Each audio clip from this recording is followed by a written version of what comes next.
नाशिकच्या मालेगाव तालुक्यामध्ये 3 वर्षीय चिमुरडीची अत्याचार करून अतिशय निर्घृणपणे हत्या करण्यात आली। त्यामुळे राज्यभरामध्ये संतापाची लाट उसळली आहे। मालेगावमध्ये निघालेल्या मोर्चावेळी आंदोलकांनी थेट न्यायालयाच्या परिसरामध्ये शिरण्याचा प्रयत्न केला। बघूयात याबाबतचा रिपोर्ट।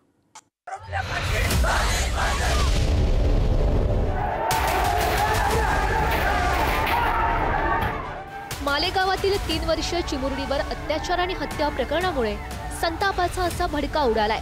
या घटनेच्या निषेधार्थ येथील नागरिकांनी मालेगाव बंदची हाक देऊन मोर्चा काढला। पण मोर्चेकरांनी आपला मोर्चा थेट न्यायालयाकडे वळवत इमारतीमध्ये शिरण्याचा प्रयत्न केला। पोलिसांनी प्रसंगावधान राखून मोर्चेकरांना रोखत आपल्या मार्गाने जाण्याचं आवाहन केलं। मात्र आंदोलक काही केल्या ऐकण्याच्या स्थितीत नव्हते। अखेर परिस्थिती हाताबाहेर जात असल्याचं लक्षात येताच पोलिसांनी त्यांच्यावर सौम्य लाठीमार केला।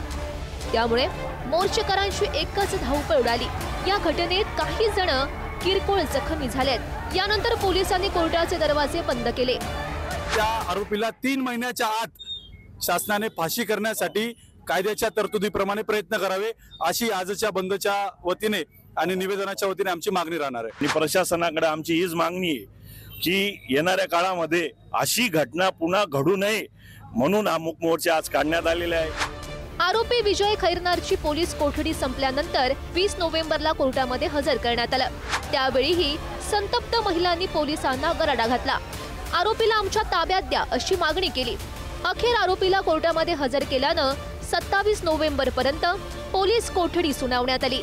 आरोपीला पुन्हा कोर्टात आणलेला आहे। त्यामुळे सगळ्या आमच्या विशेष करून आमच्या भगिनी मोठ्या संख्येवर त्या ठिकाणी त्या चिडल्यात, लोकही चिडलेत।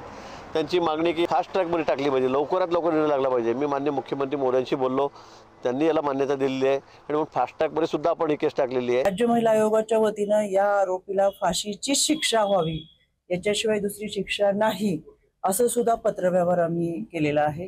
याच्यामध्ये ही केस फास्ट ट्रॅक कोर्टामध्ये चालेल आणि आरोपीला फाशीची शिक्षा व्हावी। मालेगावच्या डोंगराळे गावात 3 वर्षीय मुलीवर गावामधीलच विजय खैरनारनं पाशवी बलात्कार केला। त्यानंतर दगडानं ठेचून चेहरा विद्रूप करत चिमुरडीची निर्घृणपणे हत्या केली। त्यामुळे अशा आरोपीचा एन्काउंटर करा अशी मागणी मराठा आंदोलक जरांगे पाटील यांनी केली आहे। त्या 3 वर्षाच्या लेकीला तुम्ही लाडकी लेक म्हणता, लाडकी बहीण म्हणता, तर मुख्यमंत्र्यांनी आणि दोन्ही उपमुख्यमंत्र्यांनी खरंच लाडकी लेक वाचवायची असेल तर फाशी होईल का नाही ही शंका आहे। त्यापेक्षा एन्काउंटर करून टाका, तुम्ही एन्काउंटर करून टाका, हे चार्जशीट काय लवकर येणार नाही। आरोपी विजय खैरनारचं महिन्यापूर्वी चिमुरडीच्या वडिलांसोबत भांडण झालं होतं। त्यानं त्या निरागस बाळावर असुरी पद्धतीनं राग काढत जीव घेतला। या अमानुष अत्याचार आणि हत्येमुळे समाज मन अस्वस्थ झालंय। त्यामुळे अशा नराधमांना लवकरात लवकर फासावर लटकवलं पाहिजे, अन्यथा नागरिकांच्या संतापाचा कडेलोट झाल्याशिवाय राहणार नाही। प्रदीप पाटील, पुढारी न्यूज, मालेगाव।